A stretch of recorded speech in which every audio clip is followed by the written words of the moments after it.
Before you begin working on your PCB design, it's important you understand how SOLIDWORKS PCB organizes your design files with projects.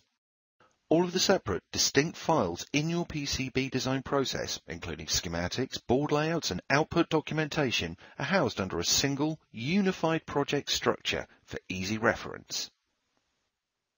Now that we understand how projects work, let's make our own in the File menu. When creating a project, you can choose from a number of available templates or create your own.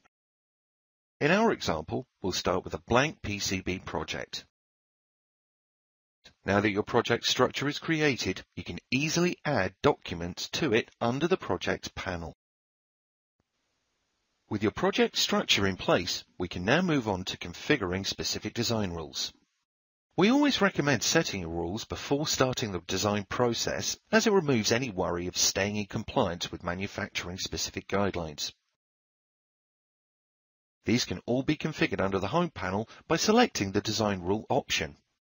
Rules are organized into specific categories to make finding and changing rules quick and easy. When you've finished your schematic, you'll then want to sync all of your components with your PCB document. But first, we need to check for errors with the Compile option under the Projects icon.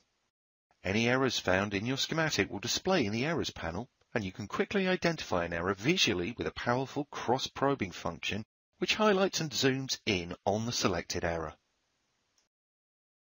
As you move along in your design process, a unified design environment keeps your project on track and in sync. Switching between schematic capture and PCB layout is an instantaneous process. You'll notice that the interface you have become familiar with during your schematic capture is the same in your PCB layout, keeping you at your most efficient.